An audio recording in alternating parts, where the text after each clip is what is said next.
Relay, kick, music. Cue. Tonight on the Fox 42 News at 9, the trial for an Omaha man arrested after a cold case is reopened is underway. We'll have more from opening arguments. And Dundee residents voicing their opposition over plans to build a CVS pharmacy that would threaten some historic parts of their neighborhood. We'll have more from that city council hearing. And JJ has the latest in the Husker quarterback situation. The Big Red holds its first Tuesday press conference of the season. And kick it. More local at 9. You're watching the Fox 42 News at 9. And Mike and Q. Hi there. Thank you so much for being with us here tonight. I'm Taylor Wilson. And I'm Amanda Muller. Thanks for watching tonight. It was a murder that shook North Omaha to its core. Now, more than 4 years later, the man police say is responsible for the death of Passionetta Prince is standing trial. Fox 42's Todd Unger joins us with more first tonight. And listen. Taylor Patrick Baldwin faced his jury for the first time today. The 46-year-old is charged with first-degree murder in Prince's death, a woman who is well known as a local actress at local theaters. And now, some 56 months after that death, her family says justice is closer than it has ever been before. Moments after listening to opening arguments, family members of Passionetta Prince huddled together outside of court. Off camera, they call the first day of the murder trial against Patrick Baldwin a huge first step towards justice. It was February of 06 when Omaha police stumbled onto the 40-year-old's body in the basement of her home near 41st and Lake. Prosecutors contend she was the subject of a brutal strangulation attack by Baldwin. They say DNA evidence directly links Baldwin to the scene, including his blood on a shirt recovered from Prince's dead body and also on a pair of ripped jeans found at the house that were his. But attorney Tim Burns, who now is handling Baldwin's defense instead of James Martin Davis, says there are good explanations for those DNA findings. He says because the couple lived together, it makes perfect sense DNA would be found at the scene.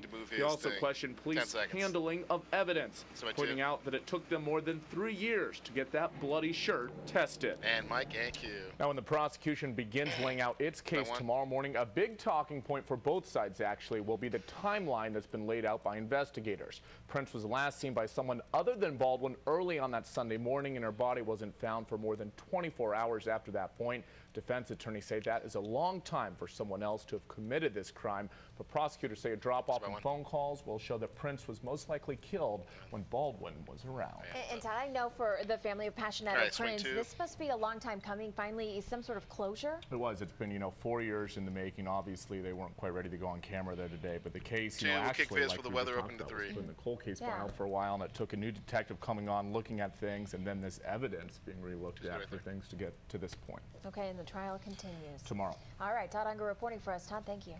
Well, storms pushing into parts of the viewing area tonight after moving back toward Omaha a little later here this evening. Chief Meteorologist Tyson Pearsall is in now. The first look at the forecast. And listen, Q. Several rounds of heavy rain setting up across the Omaha metro. The good news is I don't think we're really looking at a widespread severe weather threat, but again, some frequent cloud-to-ground lightning and really the main threat, just heavy rain, certainly a possibility for the next few hours. Let's go ahead and take a live look at TrueView Radar. Here's the scene right now. At least around the Omaha metro and general areas, heavy rain setting up as we make our way west of Harlan, as we start to push a little bit closer towards areas like Logan and up towards Magnolia as well, stretching down towards Blair, northeastern Douglas County, also out towards Underwood, Iowa, but also very heavy rain right now setting up towards northwestern and western portions of Douglas and Sarpy counties, out towards Chalco, around Ashland and Gretna. All of this trying to lift off towards the north and northeast. For the most part, we've kind of seen these storms separate from the main line. You can see that start to lift north, this band at least right here. And with that being said, I think we'll continue to see that chance for heavy rain across especially all of Sarpy County, but into western Douglas and eventually central Douglas County once again as we start to make our way into the next few hours. Lightning and hail. Right now, if there's going to be hail with any of these, I think it might be with this particular cell right here. There's the indication that there could be maybe some dime-sized hail as we start to make our way out towards Utan that is, and Juan. But overall, I think it's one of those situations, again, where more frequent cloud-to-ground lightning and just very, very heavy rain is going to be the bigger threat. Let's talk about tomorrow morning, how things shape up. First of all, 66 degrees. That's the story Wednesday morning. Partly sunny skies. Showers should be out of here. Better yet, heavy rain should be out of here within the next few hours. Keep in mind, 71 degrees by 9 a.m. And our weather topics look like this. frontal boundary obviously in the region. That's what in some areas, especially across southeast Nebraska, southwest Iowa, could create 2 to 4 inches of rain by tomorrow morning. But scattered storm chances are going to stick around right here in the metro until Thursday, at least early on. But cooler and less humid conditions will be in the 7-day forecast. A great-looking holiday weekend. Your forecast coming up in a few minutes. Well, an Omaha woman accused of running down a police officer with her car has been released from the hospital. 31-year-old Shante Veland now sits in jail. She was booked for felony assault on an officer and felony shoplifting. Police say Officer Brian Miller shot at Veland, who was a getaway driver, after a shoplifting incident at the Westroads Mall Saturday night. He was working as an off-duty security guard there. 20-year-old Lanisha Maxwell, who ran out of the mall and jumped into Veland's car, was arrested for shoplifting. Police say Officer Miller shot Veland after she ran into him with her car. He has also been released from the hospital. And police are now releasing this picture of a man arrested in connection with several sexual assault cases across the metro. 45-year-old Todd Mills of Shelby is charged with 2 counts of first-degree sexual assault and kidnapping in Douglas County. He faces similar charges in Pottawatomie County, where he is a suspect in 4 rape cases. Police think DNA evidence will link Mills to these attacks. They say the women were picked up in Omaha and taken to River Road in Council Bluffs, where they were attacked. Mills will be in court tomorrow for his preliminary hearing. Lincoln police believe a transient and his girlfriend broke into a gas station and stole over $70 worth of cigarettes and snacks. 19-year-old Zachary McDaniel was arrested for burglary. 23-year-old Tricia Sims was booked for being an accessory to the crime. Now, police say that burglary happened yesterday morning at Mills Squeegee, and that's off of 27th Street. Surveillance video led police to McDaniel, who was found in a makeshift camp west of that business. Officers also charged him in some other similar break-ins. Well, the man police describe as the Midtown rapist faces another day in court. The trial for 32-year-old Anthony Layton continued today. Layton was charged with first-degree sexual assault over a year ago in the rape of a 67-year-old woman, but police think he might be tied to other sexual assaults in the Midtown area.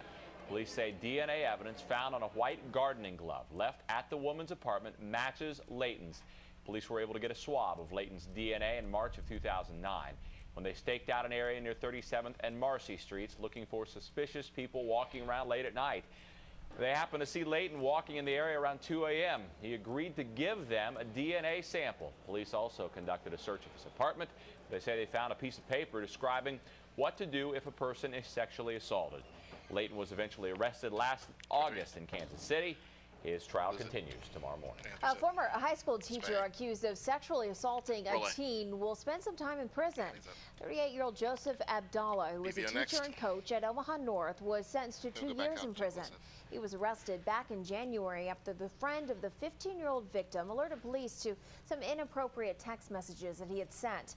The victim originally said she had sex with Abdallah at least 10 times, but prosecutors say she later changed her story. Abdallah's charges were reduced to misdemeanor child abuse and attempted enticement of a minor. He has denied having sex with that girl.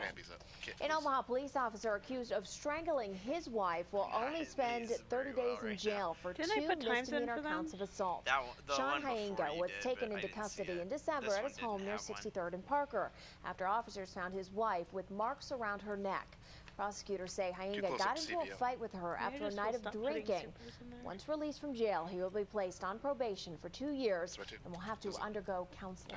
A soldier with ties to Nebraska has died overseas. 24-year-old Mark Naziska, a 2004 Papillion La Vista graduate, was killed when an IED went off in Afghanistan yesterday. He was born in Grand Island, where most of his family lives, but he attended school in Omaha. He graduated from UNO in 2008. He is a former member of the Nebraska Army National Guard in Omaha and arrived in Afghanistan earlier this month. Well, the Omaha City Council sides with neighbors rather than a national pharmacy chain. And CVS had hoped to build a new store at 49th and Dodge, but now that won't happen. Fox 42's Megan Euchre has been following the story and joins us with the latest. Megan.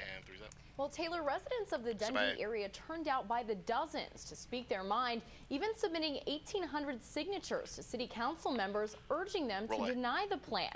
CVS had hoped to build a new pharmacy just northeast of 49th and Dodge.